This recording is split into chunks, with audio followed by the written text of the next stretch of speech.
Hey guys, how's it going out there? It's about 35 degrees Celsius here. You can hear the cicadas, no wind, sun is beating down. I've got the aircon on, which is a bonus. All the other car makers have certain models in their lineup, and they call them a Hilux, but the Hilux of today is not the Hilux that it was in the 80s or even the 70s, right? It's all changed and evolved and developed, save for the badge. The Defender, and this is leading up to the new one coming out finally. I think we were beaten, Defender owners, Land Rover has been beaten by the politics and the environment question, which is very important. The safety of all of that as well. R&D is what you need when you want to develop a new vehicle. You need a budget for that. You need a lot of money, and especially you need a lot of volume sales. Get that past the board for one thing. The Defender maybe got stuck in a certain niche area where it was selling just enough to make the costs, maybe cover the overheads, but there wasn't enough profit to give it a good R&D budget to come up with something brand new. It has been the halo vehicle of Land Rover since the dawn of the brand. Range Rover came along, and the Discovery series, the Freelander, all of that, but it's all under this this amazing icon of the Defender, the Land Rover, the vehicle that can go anywhere, that has gone anywhere. And Land Rover couldn't, I think, mess with that much or too much, because it was a specifically built vehicle for a purpose, for military purposes, utilitarian. It's a workhorse, it's a farm implement, if you like.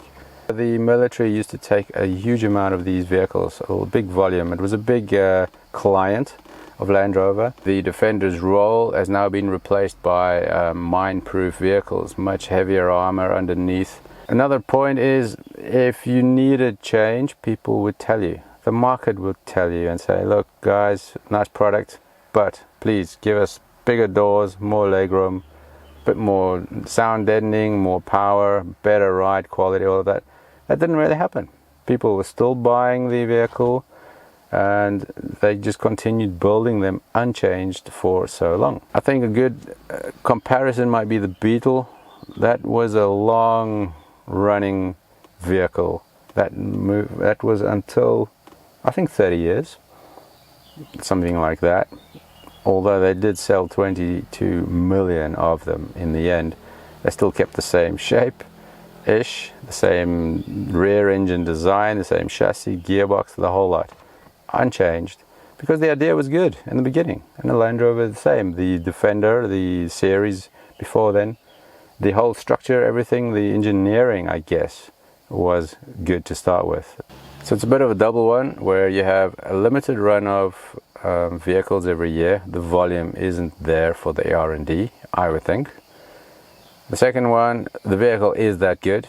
It was just built as a simple workhorse, so don't mess with that. And there may also be the reason that the Defender has stopped. It comes down to percentages of emissions on total volume of sales, something to that effect. Please correct me as well. But it states, and I think Mercedes obviously keeps the G-Wagon, because the G-Wagon is maybe 0.02% of total sales of all their models worldwide, including trucks, everything. So maybe in that they can get away with a vehicle that is not exactly the safest or the most efficient, or that doesn't have the best emissions scores. In Land Rover land, the Defender has a lot bigger share of sales, even though it only sold in very small volumes. Land Rover's total volume sales up to now is maybe 500,600,000, which is not very big in comparison to the others, which do have models similar to a Defender still in production out there. So just think about that. Let me know your thoughts down below. This is just a quick video, sitting here thinking, it's a really nice car to be in. It's very simple. It has all that mechanical roughness to it. And you still think you're living in the 60s kind of thing, which is then a good appeal for it. How much research have I done? 5-10 minutes. Most of it is experience too, and speculation. Let's just put some comments down below. Let's do a little discussion here. I just thought about this while I was sitting here in the heat. Thanks for watching, guys. Hope you have a good one out there. Keep rolling. Farmers, adventurers, expeditionists. Is that a word? So anyway, where were we?